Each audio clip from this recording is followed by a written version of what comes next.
اللهم صل على سيدنا ومولانا محمد صاحب التاج والمعراج والبراق والعلم دافع البلاء والوباء والكحط والمرض والألم اسمه مكتوب مرفوع مشفوع منقوش في اللوح والقلم سيد العرب والعجم اسمه مقدس معطر مطهر منور في البيت والحرم شمس الضحى بدر الدجى صدر العلا نور الغدى كهف الورى مصباح الظلم جميل الشيم شفيع الأمم صاحب الجود والكرم والله عاصمه وجبريل خادمه والبراك مركبه والمعراج سفره وفوق سدرة المنتهى مقامه وقاب قوسين مطلوبه والمطلوب مقصوده والمقصود موجود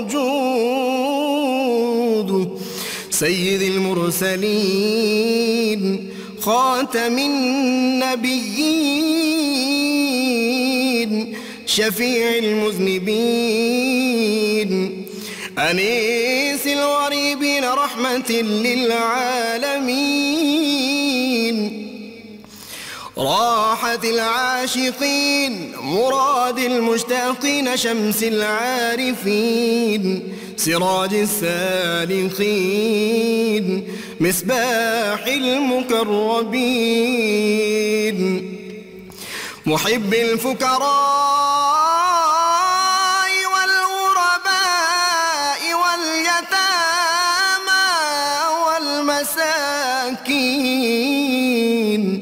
سيد الثقلين نبي الحرمين إمام القبلتين وسيلتنا في الدارين صاحب قاب قوسين محبوب رب المشرقين ورب المغربين جد الحسن والحسين مولانا ومولى الثقلين سيدنا أبي القاسم محمد بن عبد الله نور من نور الله يا أيها المشتاقون بنور جماله بلغ العلا بكماله كشف الدجى بجماله حصنت جميع خصاله صلوا عليه وآله وأصحابه وسلموا تسليما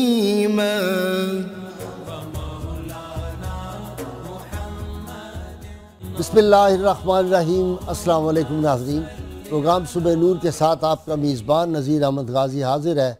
ناظرین کرام، حضرت ابو انیس محمد برکت علی صاحب رحمہ اللہ کی مشہور تالیف اسماء النبی الکریم صلی اللہ علیہ وآلہ وسلم سے ایک اسم مبارک پڑھنے کی سعادت حاصل کر رہا ہوں۔ سیدنا قائد الانبیاء صلی اللہ علیہ وآلہ وسلم، ہمارے سردار تمام انبیاء کے قائد، درود و سلام بھیجے اللہ آپ صلی اللہ علیہ وسلم اور آپ کی آل پاک پر۔ حضرت ابو ہریرہ رضی اللہ تعالیٰ عنہ بیان کرتے ہیں کہ قیامت کے روز لوگ اپنی بخشش اور شفاعت کے لیے سیدنا آدم تا سیدنا عیسیٰ علیہ السلام تمام انبیاء کرام کی بارگاہوں میں حاضر ہونے کے بعد جب رسول اللہ صلی اللہ علیہ وسلم کی خدمت اقدس میں حاضر ہو کر عرض کریں گے، یا رسول اللہ صلی اللہ علیہ وسلم، آپ انبیاء کرام میں سب سے آخری ہیں اور اللہ تعالیٰ نے آپ کے صدقے آپ کے اگلوں پچھلوں کے گناہ معاف فرما دیے ہیں، لہٰذا اپنے رب کے حضور ہماری شفاعت فرمائیے۔ کیا آپ نے ملاحظہ نہیں فرمایا کہ ہم کس حال کو پہنچ چکے ہیں؟ رسول اللہ صلی اللہ علیہ وسلم نے فرمایا میں تمام لوگوں کی شفاعت کے لیے چل پڑوں گا اور عرش اعظم کے پاس آ کر اپنے رب کریم کے حضور سجدہ ریز ہو جاؤں گا، پھر اللہ تعالیٰ کی ایسی حمد و ثنا کروں گا جو مجھ سے پہلے کسی اور نے نہیں کی ہوگی۔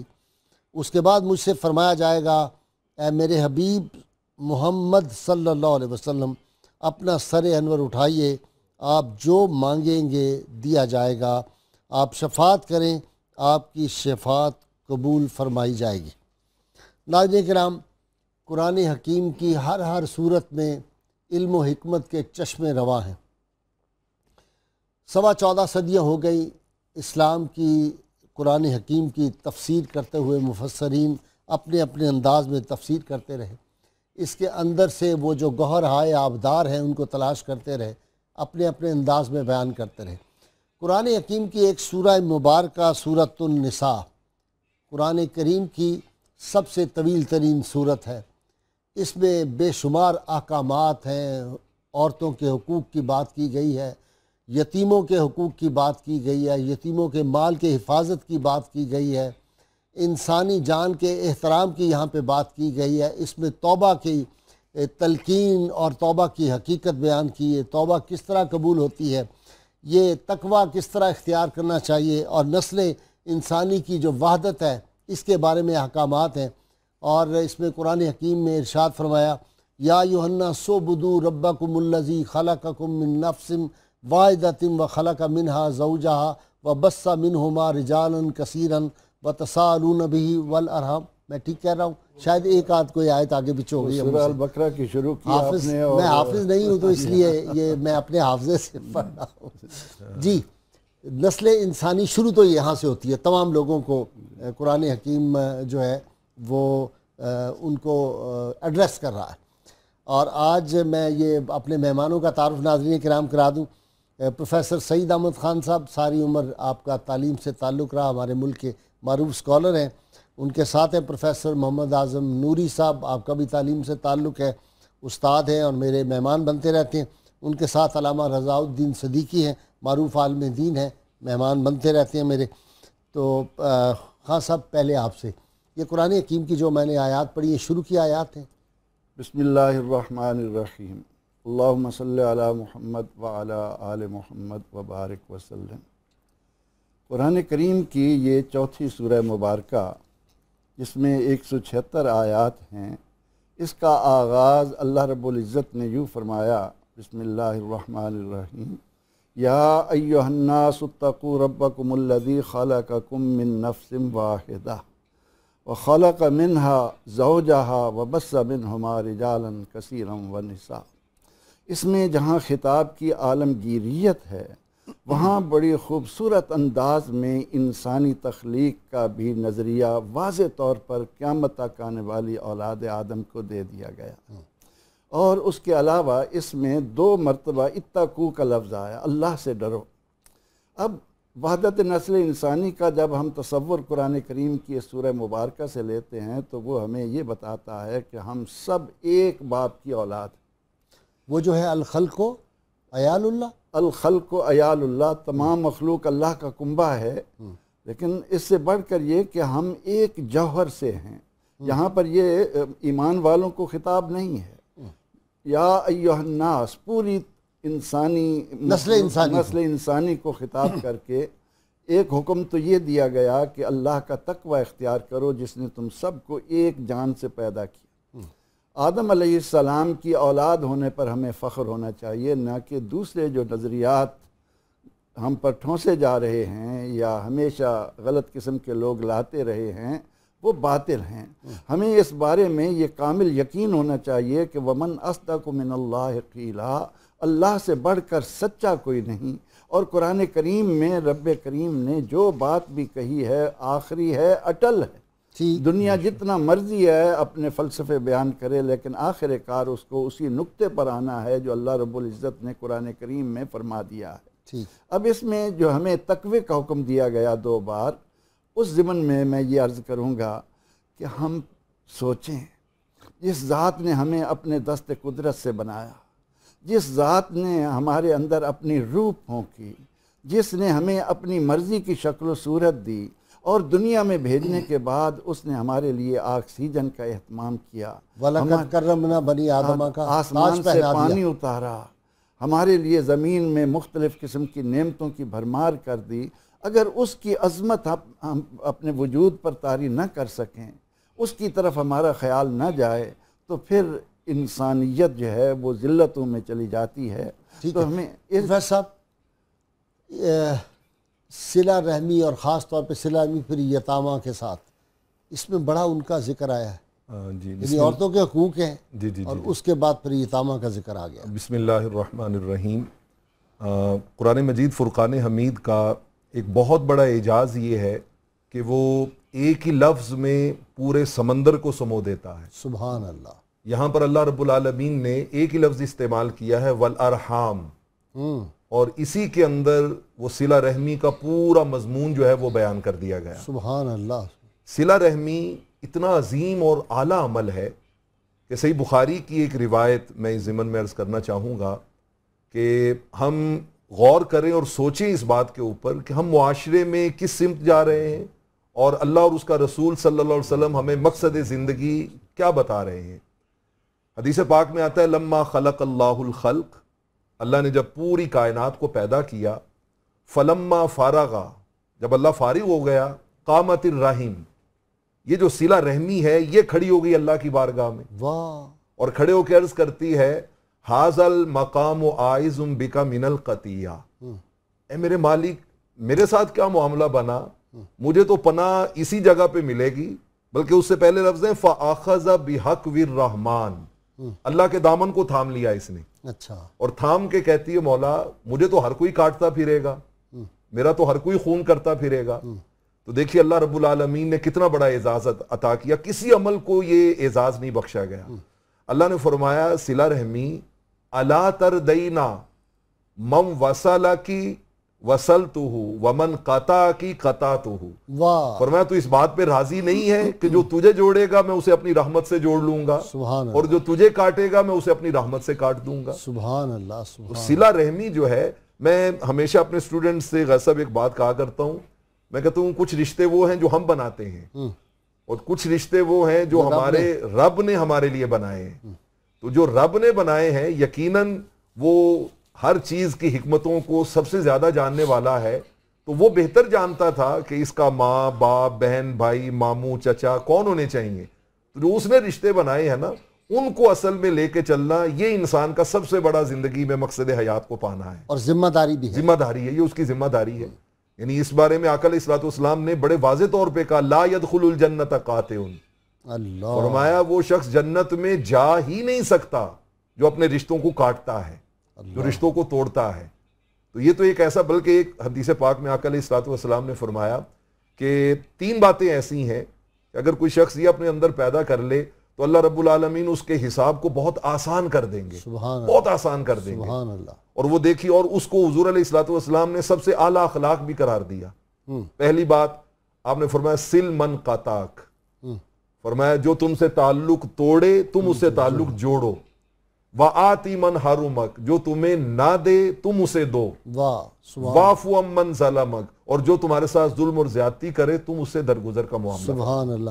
جی صدیقی صاحب، فَانكِحُوا مَا طَابَ لَكُم مِّنَ النِّسَاءِ مَثْنَىٰ وَثُلَاثَ وَرُبَاع، بہت کنٹروورسی ہے اس میں. جی ہاں بہت ہے. سب سے پہلے تو یہ ہے کہ اسلام عائلی زندگی کے استوار کرنے پر بڑا زور دیتا ہے. حضور اکرم صلی اللہ علیہ وآلہ وسلم نے راہبانیت کو بالکل پسند نہیں کیا کہ انسان گھر سے بیگانہ ہو جائے، معاشرے سے بیگانہ ہو جائے، پہاڑوں کی گپاؤں میں، لک و دک صحراؤں میں یا کلیسیاؤں کے تہہ خانوں میں زندگی گزارے. اسلام چاہتا ہے کہ انسان معاشرتی زندگی گزارے. اب معاشرتی زندگی کی جو سب سے پہلی صورت ہے وہ یہی ہے کہ انسان نکاح کرے اور گھر کو استوار کرے. حکم تو نہیں ہے نا 4 کا، یہ جو لوگوں نے ایک ہمارے ہاں جو ایک مذہبی طبقہ ہے اس نے مشہور کر دیا کہ جی 4 کا حکم ہے، اور دوسرے جو تھے انہوں نے اس کی مخالفت میں انبار لگا دیے. حالانکہ ایسی بات نہیں ہے، اگر آپ یہ تو ضرورت ہے. تو اس معاملے میں معاشرہ افراط اور تفرید کا شکار تھا. ایک طرف رہبانیت کی سوچ تھی اور دوسری طرف کسی قسم کی کوئی قدغن ہی نہیں تھی, پابندی نہیں. جی پابندی نہیں تھی. اگر آپ دیکھیں ہندو روایات کو دیکھیں, عیسائی روایات کو دیکھیں, یہودی روایت کو دیکھیں, انہوں نے پیغمبروں کی طرف جو ہے وہ 100 کی تعداد منسوب کی ہوئی ہے, بلکہ ہزاروں تک. تو کوئی پابندی بھی نہیں تھی. اسلام نے تو اس سارے معاشرے میں اور ساری افراط اور تفریط میں ایک ضابطہ دیا, اور اس ضابطے کو انسان کی طبیعت کے تقاضے, معاشرے کے تقاضے اور زندگی میں در آنے والے بہت سے انفرادی اور اجتماعی مسائل کو بھی اسلام نے اس ایک حکم میں جو ہے سمو دیا ہے. آپ دیکھیں دوسری جنگ عظیم کے بعد ایک فقدان معاشرے میں پیدا ہو گیا, اور چونکہ ان کے پاس کوئی حل نہیں تھا تو معاشرے میں آپ دیکھیں کہ کیسی کیسی آلودگیاں پیدا ہوئی ہیں, اور وہ اب آلودگیاں ایسی ہو گئی ہیں جو ان کے معاشرے کا ذرا مسئلہ حل کریں. جی, تو یہ ایسا ہے کہ بسا اوقات ایک انسان کو ضرورت پیش آتی ہے, تو اس کے لیے پھر یہ ہے کہ اسلام نے اسے رخصت دی کہ اگر کوئی ناگزیر ضرورت ہو, اور پھر یہ کہا کہ اگر انصاف نہ کر سکو, اور ناگزیر ضرورت ہو تو تم شادی کر سکتے ہو اور 4 کر سکتے ہو, اس سے زیادہ نہیں.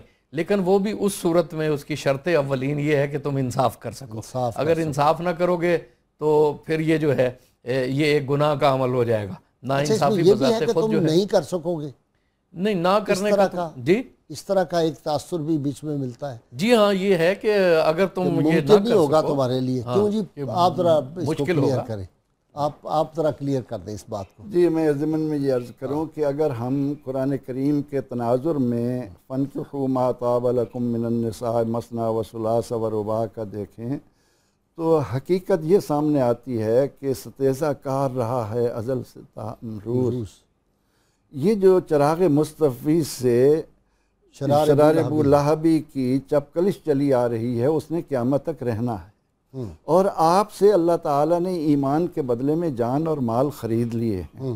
آپ نے جب حق کے بول بالا کے لیے میدان میں جانا ہے تو اس میں جان کا نذرانہ بھی دینا ہے.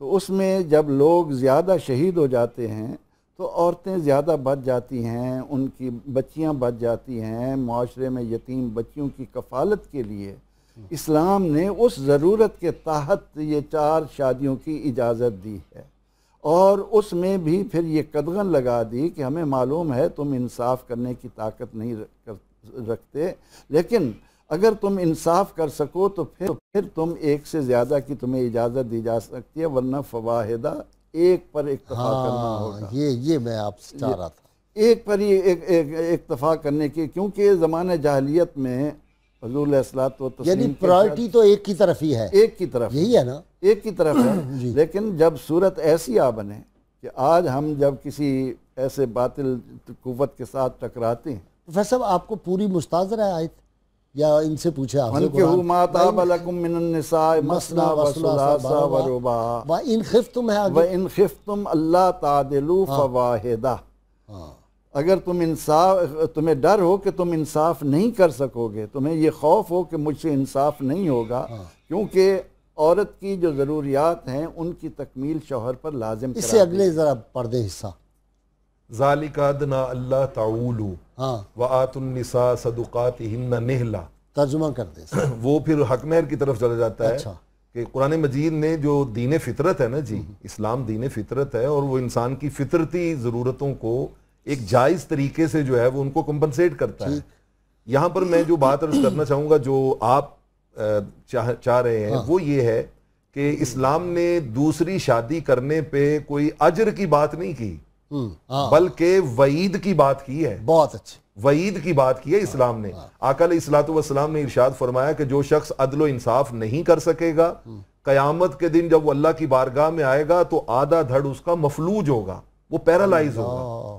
مطلب اس سے اس کی حوصلہ افزائی نہیں کی گئی, بلکہ اس کو بوقت ضرورت رکھا گیا ہے کہ جب معاشرے میں اس طرح کا, جیسے قبلہ صدیقی صاحب نے کہا کہ جنگوں کے دوران اور ویسے بھی فطرتی طور پہ کچھ بھی ہو سکتا ہے, کوئی ابتلا مصائب آ جاتے ہیں, کوئی معاملہ ہو سکتا ہے کہ ریشو میں اگر ریشو میں فرق آ جائے تو اسلام اس کو جائز طریقے سے, بلکہ وہ پروگرام سے پہلے میں چاہوں گا کہ وہ اگر آپ چیز ایڈ کریں تو زیادہ بات کلیئر ہو جائے گی کہ جو اسلام نے وہ آپ نے وہ اینی بسنت کی میں ذکر کر رہا تھا کہ اس نے لکھا, اینی بسنت جو تھی اور سروجنی نائیڈو نے بھی اس پہ لکھا ہوا ہے. اس نے کہا کہ اسلام نے تو ایک حد مقرر کر دی 4 عورتوں کی, اور جو ویسٹ ہے وہ کہتا ہے شادی تو ایک سے ہی کرو, اور دوستیاں جو ہیں اور غیر قانونی جو معاملات غیر اخلاقی ہیں وہ چاہے تم درجنوں سے رکھو. تو اس نے کہا وہ بہتر سسٹم ہے یا یہ ہے کہ ایک ضابطے کے اندر لاتا ہے اسلام, اور وہ ایک تعداد مقرر کرتا ہے اور ساتھ شرط یہ لگاتا ہے انصاف, عدل. You have to do justice. تو وہ کہتی ہے کہ جسٹس کرنا ہے, تو اس لیے اسلام کا نظام زیادہ بہتر ہے. اور تم عورتوں کے حقوق کی بات کرتے ہو, اس نے کہا یہ تو تم نے آج آ کے ان کو عورتوں کو پراپرٹی میں رائٹس دیے, اسلام نے تو 14 صدیہ پہلے رائٹس دیے تھے. تو جو لوگ میں سمجھتا ہوں جی کہ تعصب نہیں نا جن میں ہوتا, وہ کوئی دیگر مذہب کے لوگ بھی تھے, انہوں نے بھی اسلام کا یہ جو سوشل سسٹم ہے اور خاندانی جو سسٹم ہے, تعلیمات, ان کو ہمیشہ اپریشیٹ کیا ہے. یہ اسلام کی خوبیوں میں سے ہے کہ یہ دین فطرت ہے. اس کے تمام احکامات میں جب کوئی غیر جانبدار انسان غیر جانبداری سے مطالعہ کرتا ہے تو اس پر یہ حقیقت کھلتی چلی جاتی ہے کہ یہاں نہ تعصب ہے, نہ حد سے تجاوز ہے, نہ کسی پر ظلم ہے. سیدنا فاروق اعظم رضی اللہ تعالیٰ عنہ نے حضور علیہ الصلاۃ والتسلیم کی ازواج مطہرات کو جب آقا علیہ السلام کے سامنے مطالبات رکھتے ہوئے دیکھا تو زمانہ جاہلیت کا تصور کرتے ہوئے ان کے خیال میں یہ بات آئی کہ عورت شوہر کے سامنے اس طرح بول رہی ہے. تو عورتوں نے جواب دیا, ہماری پاکیزہ ماؤں نے جواب دیا کہ عمر, ہمیں آقا علیہ السلام نے جو آزادی دی ہے تم اس کا تصور بھی نہیں کر سکتے کہ ہمیں آپ نے کس انداز سے زندگی گزارنے کی طرف توجہ دلائی ہے. تو یہ سورہ نساء اپنے اندر ان تمام مضامین کو بڑی جامعیت کے ساتھ لیے ہوئے ہے. جو لوگ اس بارے میں مطالعہ کرنا چاہیں کہ اسلام عورت کے ساتھ حسن سلوک کے ضمن میں کن باتوں کی طرف متوجہ کرتا ہے, اور اس کا نام ہی سورت کا بتا رہا ہے نساء. عورتوں کو تو اسی میں فخر کرنا چاہیے. سورہ رجال نہیں ہے, سورہ رجال نہیں, میں کہنے لگا تھا کہ سورہ نساء. اچھا جی, توازن, ایک توازن کا بھی حسن جو ہے وہ ہمیں نظر آتا ہے یہاں. بالکل ایسے ہی ہے. حقوق کے معاملے میں کتنے حقوق دے دیے. اچھا یتیموں کی ذرا بات کر لیں, بڑی ضروری ہے. ہمارے یہاں سمجھتے ہیں کہ کسی کا باپ مر گیا ہے, ماں مر گئی, ان کی جائیداد اب ہڑپ کر لی جائے, وارث تو ہے کوئی نہیں, تو ہم اس کو اپنے زیر استعمال ہے, اور یہ بہت زیادہ ہوتا ہے ظلم. یہ ظلم کی غصب انتہا ہے کہ ہمارے معاشرے میں طاقتور کمزور کا جس طرح استحصال کر رہا ہے, وہ خواہ یتیم کی صورت میں ہو, خواہ وہ کسی غریب کی صورت میں ہو, کسی بھی صورت میں ہو, یا کسی کمزور عورت کی صورت میں ہو جو استحصال ہو رہا ہے. یتیموں کے حوالے سے آپ اندازہ لگائیں کہ اللہ رب العالمین نے معاشرے کے اس حصے کو اہمیت دینے کے لیے خود حضور علیہ الصلوۃ والسلام کو اس پروسیس سے گزارا. اللہ, آپ کو در یتیم بنایا, آپ کو در یتیم بنایا. اور اسی لیے تو آقا علیہ الصلوۃ والسلام نے کہا انا وکافل الیتیم کہاتین. یعنی آپ اندازہ لگائیں کہ ایک طرف ہے حقوق غصب کرنے والا, اور ایک ہے جو اپنی طرف سے بھی اس کے حقوق کے ساتھ زیادہ دینے والا, اس کی کفالت کرنے والا. وہ جب تصور میں آقا کی یہ 2 انگلیاں دیکھتا ہوگا تو اس کا ایمان وجد نہیں کرتا ہوگا کہ میں جنت میں حضور علیہ الصلوۃ والسلام کی اتنی قربت کو پاؤں گا. ذرا ایکسپلین کر دینا, ہمیں تو پتہ ہے ایک عام یعنی آقا علیہ الصلوۃ والسلام نے فرمایا میں اور یتیم کی کفالت کرنے والا جنت میں یوں اکٹھے ہوں گے جیسے یہ 2 انگلیاں, جیسے یہ 2 انگلیاں اکٹھی ہیں. فاصلہ میرے خیال ہے کم رکھا آپ نے, آپ کا زیادہ آپ نے کر دیا, آپ نے کم رکھا. یعنی آپ نے فرمایا اس طرح میرے وہ قریب ہوگا. تو یتیم کے حوالے سے تو آقا علیہ الصلوۃ والسلام نے فرمایا دنیا میں سب سے بہترین گھر وہ ہے کہ جہاں پر یتیم کے ساتھ حسن سلوک کیا جاتا ہے. اور فرمایا شر بیوت, سب سے بدترین گھر وہ ہے جس میں یتیم کے حقوق کو غصب کیا جاتا ہے. تو یہ تو ایک ایسا اس صورت میں بتایا گیا کہ ان کے مال کو بھی تم نے ہاتھ نہیں لگا سکتے. وَلَا تَقْرَبُوا مَالَ الْيَتِيمِ, قرآن مجید کا کھانا تو دور کی بات ہے, تم اس کے قریب بھی نہیں جا سکتے, اس کے قریب بھی نہیں جا سکتے. حضور علیہ الصلوۃ والسلام کی بارگاہ میں آئے, آ کر عرض کرتے ہیں آقا میں کسی معاملے میں یتیم کو کب مار سکتا ہوں, کہ وہ اگر اس طرح کا معاملہ کہ اس کی تربیت کے لیے کب مار سکتا ہوں. آپ نے بڑا خوبصورت جواب دیا, آپ نے فرمایا جب اپنے بیٹے کو مار سکتے ہو, جب تم اپنے بیٹے کو مار سکتے ہو نا جس معاملے میں, اس وقت آپ تم یتیم کو بھی مار سکتے ہو. مطلب اس کو بیٹے کے برابر رکھا, بیٹے کے برابر رکھا. واہ واہ واہ. تو یتیم کی اچھا وہ بھی تو ایک حدیث پاک ہے کہ سر پہ جب ہاتھ پھیرتا ہے آدمی محبت سے یتیم کے سر پہ, تو جتنے سر کے بال ہوتے ہیں اتنی نیکیاں ملتی ہیں. سبحان اللہ. بلکہ میں وہ لفظ سناتا ہوں تو آپ کو زیادہ مزہ آئے گا. اسی لیے آقا علیہ الصلوۃ والسلام نے فرمایا فَلَكَ بِكُلِّ شَعْرَةٍ حَسَنَاتٌ. یہ نہیں فرمایا کہ ہر بال کے بدلے ایک نیکی ملے گی. یہ پوری حدیث پاک آپ نے سنانی ہے. ہم بریک سے واپس آ رہے ہیں. بڑا ہر حدیث ایمان افروز ہے, لیکن یہ تو پھر ان حقوق کے حوالے سے تو کمال کی چیز ہے. ناظرین کرام, یتیموں کے حقوق پامال ہوتے ہیں, ہم معاشرے میں بعض اوقات دیکھتے ہیں. اللہ تعالیٰ اس سے محفوظ فرمائے. اور یہ حدیث پاک جو پروفیسر نوری صاحب نے ابھی سنانی ہے, یہ ہم سب کے علم میں ہونی چاہیے. ہمارے ساتھ رہیے گا. حاضر ہوتے ہیں مختصر بریک کے بعد.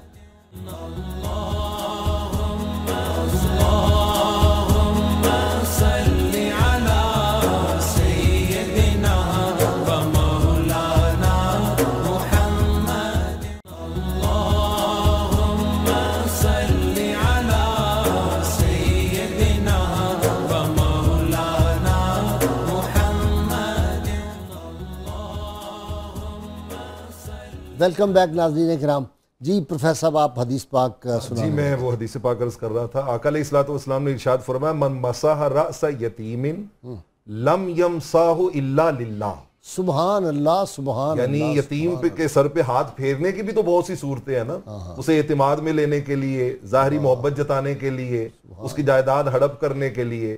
فرمایا اس مقصد کے لیے نہ ہو, ہاتھ پھیرا جائے اللہ کی رضا کے لیے. واہ واہ واہ واہ. لم یمسح الا للہ. اس کی پراپرٹی پہ نا ہاتھ پھیرا جائے اللہ کے بالکل ایسے ہی ہے.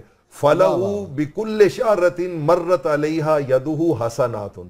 فرمایا جس بال کو اس کا ہاتھ مس کرے گا نا, اس ایک بال کے بدلے میں اللہ کئی نیکیاں عطا فرمائیں گے. اللہ جمع کا لفظ استعمال کیا.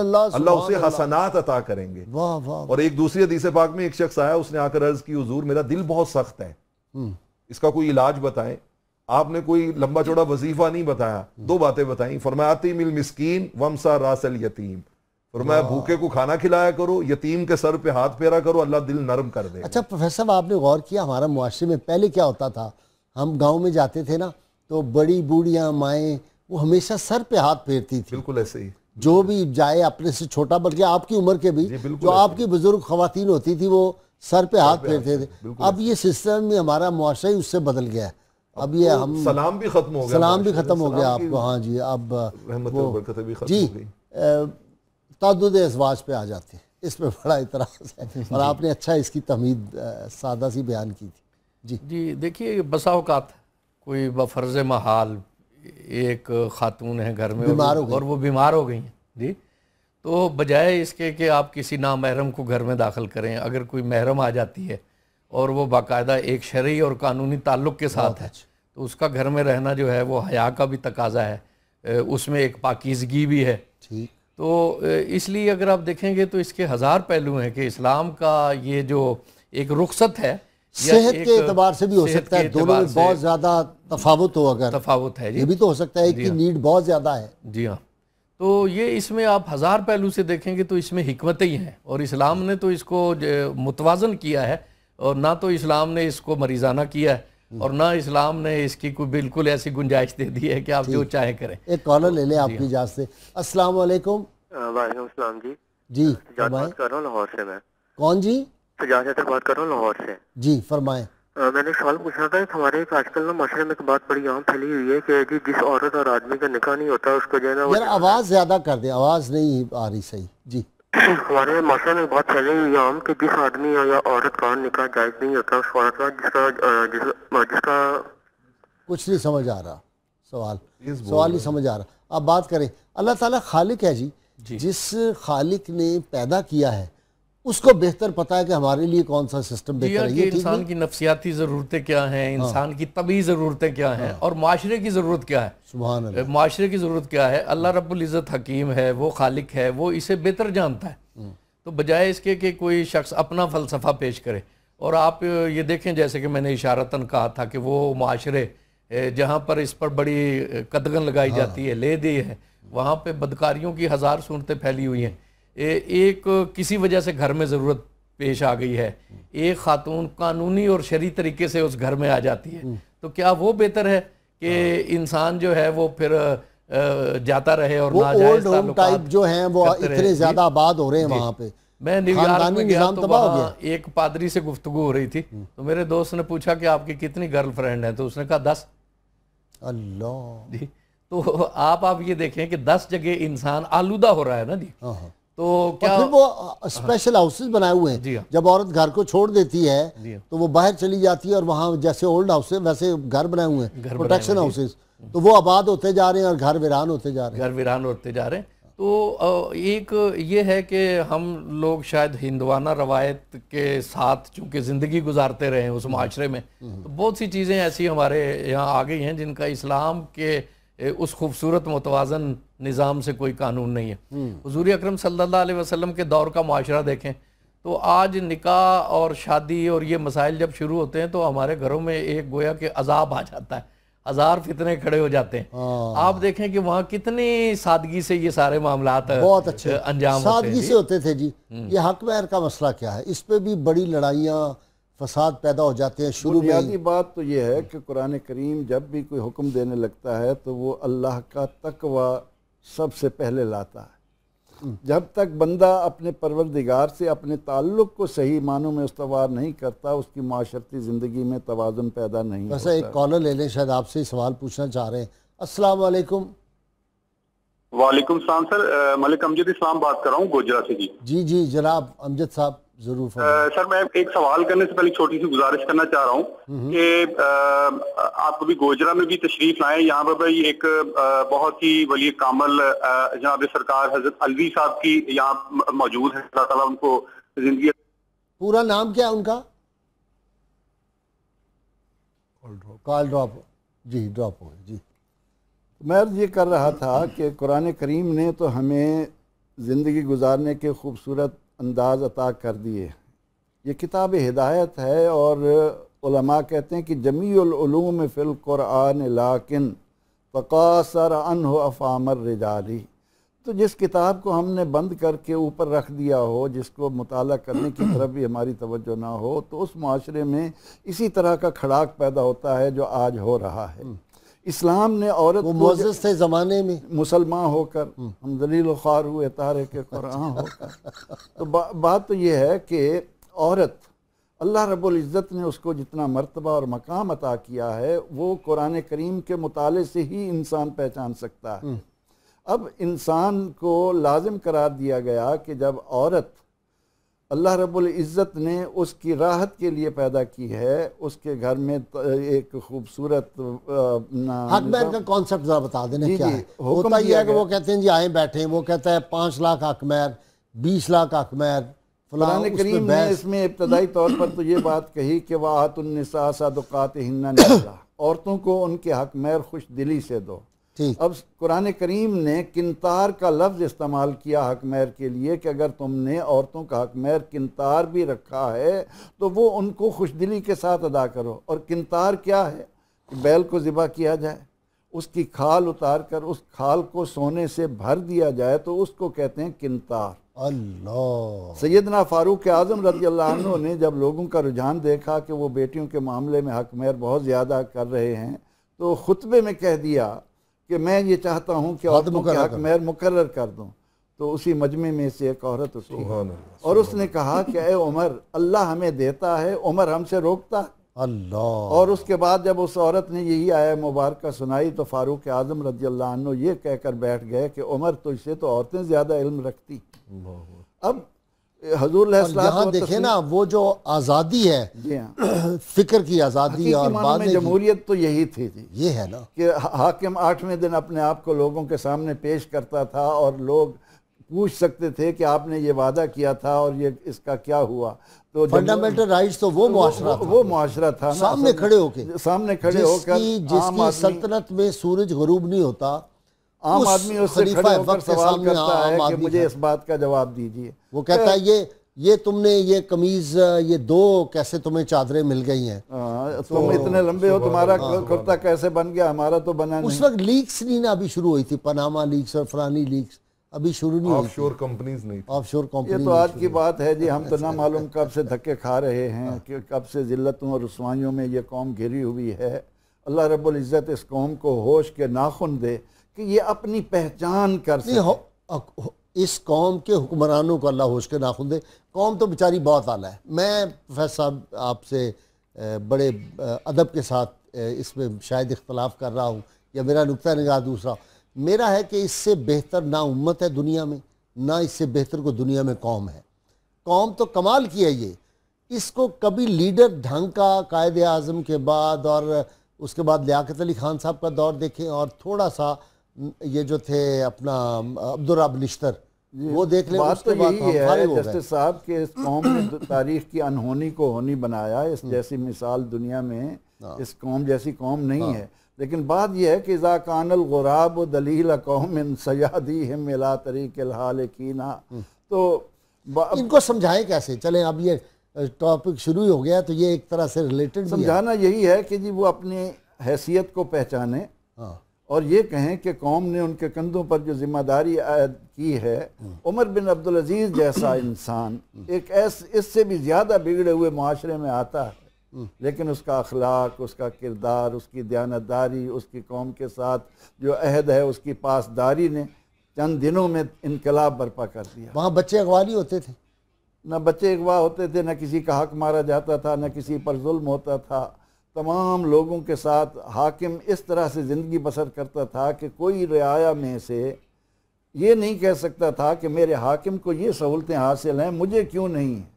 خلفائے راشدین کا یہی ایک یعنی طرح امتیاز. النکاح من سنتی فمن رغب عن سنتی فلیس منی. الحمدللہ اسلام کی یہ بہت ہی خوبصورت تشکیل ہے کہ اسلام نے انسان کی فطرتی خواہشات کو بہت ہی خوبصورت طریقے سے ان کو ایڈریس کیا ہے. انسان کے اندر ایک جبلی اور فطرتی خواہش ہے، اسلام نے اس کو چینلائز کیا ہے نکاح کے ذریعے. اور نکاح کے اوپر اتنا زور دیا گیا ہے کہ آقا علیہ الصلوۃ والسلام نے اسے نصف ایمان قرار دیا. اچھا، النکاح نصف الایمان. فرمایا یہ نصف جو ایمان حدیث پاک میں نے پڑھی اس کا بھی ترجمہ کر دیں.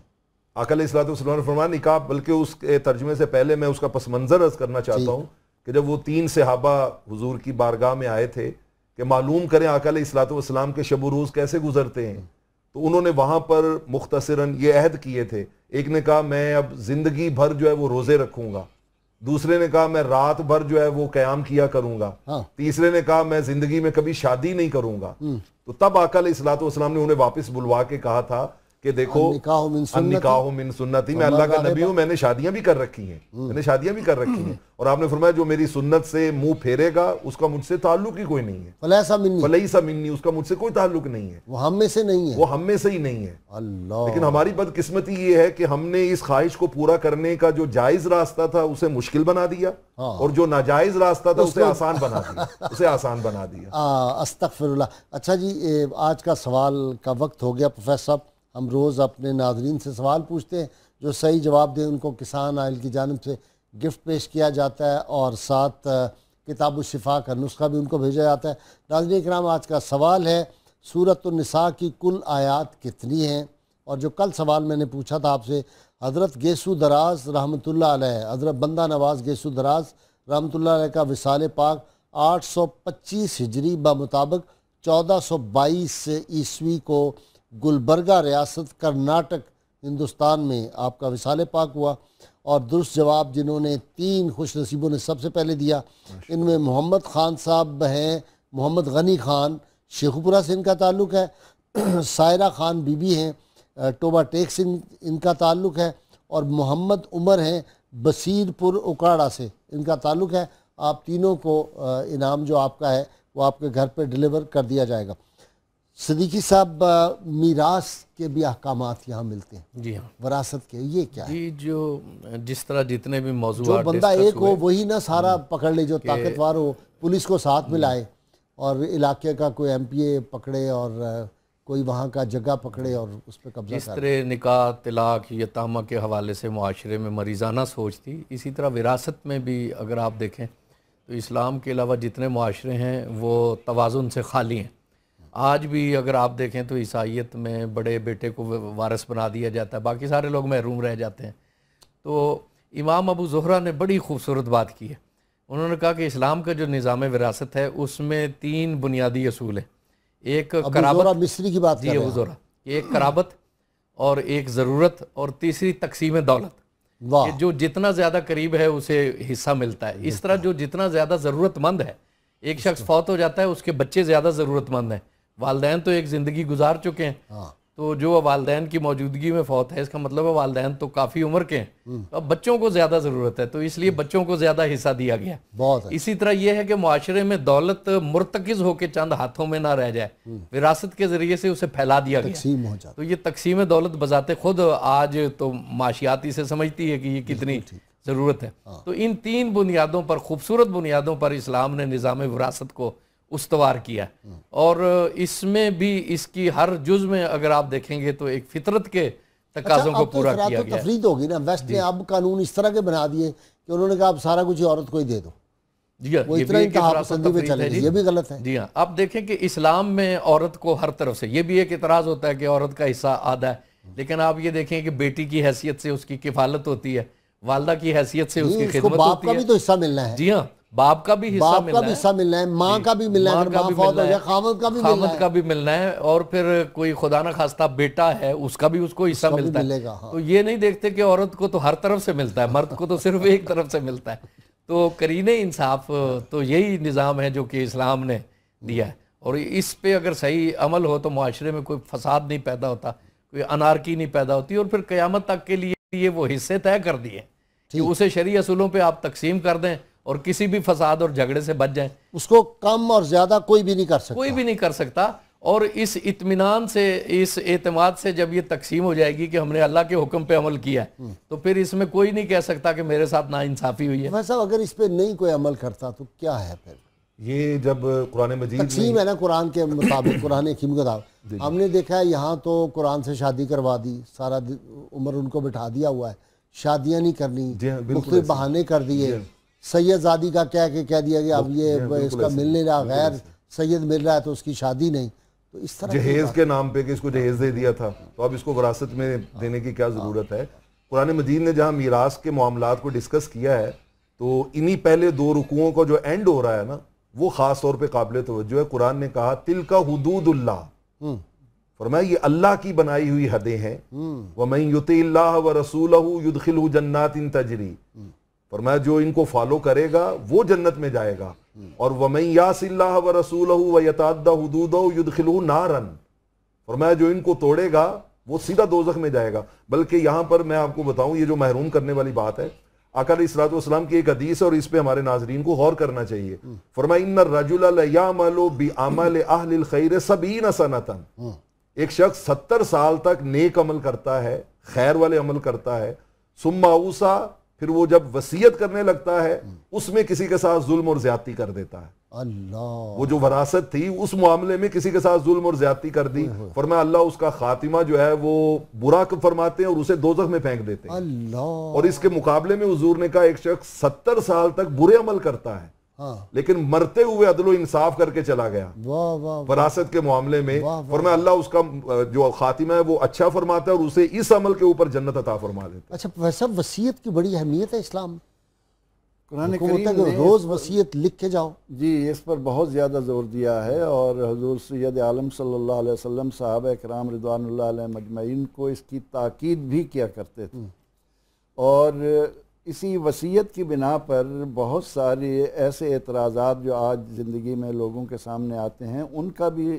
بالکل خاتمہ ہو جاتا ہے۔ ویسا میں نے ایسے خاندان دیکھے ہیں، بڑے خاندان، امیر ارب کھرب پتی، مر گئے، انہوں نے بیٹیوں کو نکال کے باہر کیا، جو کمزور تھے ان کو نکال کے باہر کیا، مرنے والا وصیت کر کے نہیں گیا، سب کچھ ایسے ہی چھوڑ گیا، اور اس کے بعد جو پچھلے ہیں انہوں نے وہ جائیداد کی خاطر آپس میں کچھ تو خون شروع کر دیا، مقدمے بازیاں کر ان تمام خرابیوں سے بچنے کے لیے ہی اسلام نے ان احکامات کو بڑی تفصیل کے ساتھ ہمارے سامنے رکھا تاکہ زندگی میں ہم ان پر عمل کریں، اور دنیا میں بھی امن ہے، مرنے کے بعد بھی۔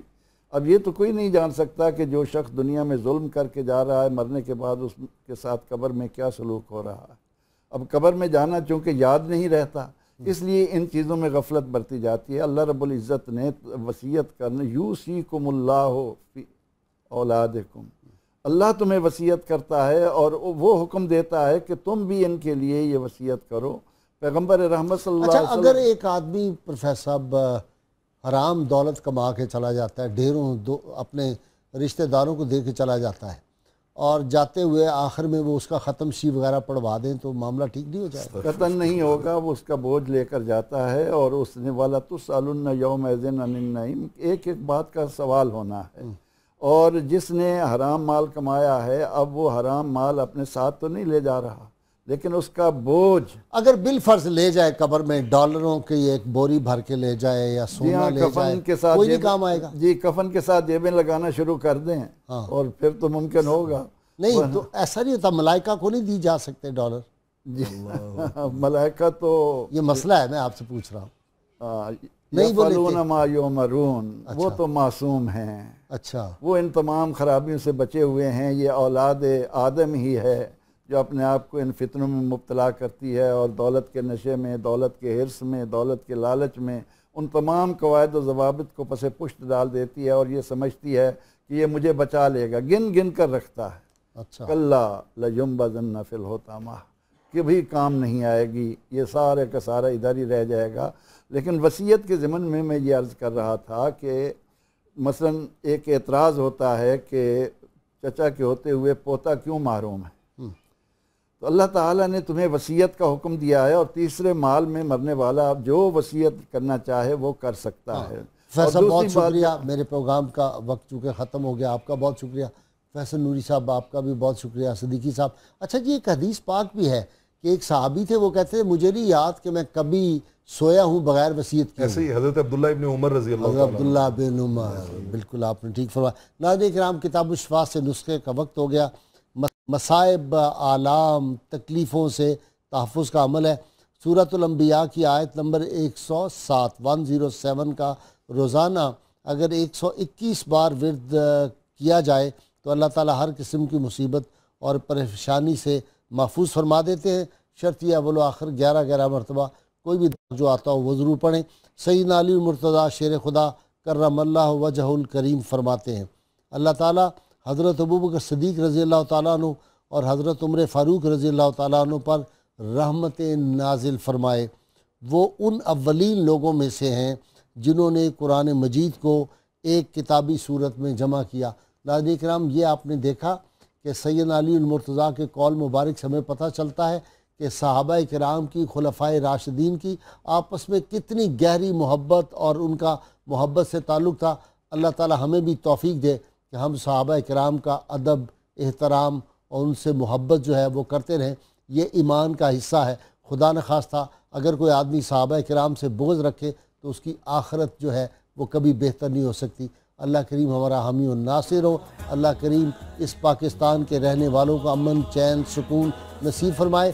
اور ناظرین کرام، مجھے بہت سارے میسیجز ملتے ہیں کہ لوگ بیمار ہیں۔ اللہ کریم اپنے محبوب کریم علیہ الصلوۃ والسلام کے صدقے، اپنی رحمت اور کرم کے صدقے، جو جہاں ہسپتالوں میں، گھروں میں بیمار ہیں، اللہ کریم ان کو صحت کاملہ عطا فرمائے۔ جن لوگوں نے مجھے ریکویسٹ کی ہے، اللہ ان سب کو صحت عطا فرمائے، اور بلکہ اللہ کریم سب کی روحانی اور جسمانی بیماریاں دور فرمائے۔ اپنے میزبان نذیر احمد غازی کو کل تک کے لیے اجازت دیجیے۔ اللہ کریم آپ کا حامی و ناصر ہو۔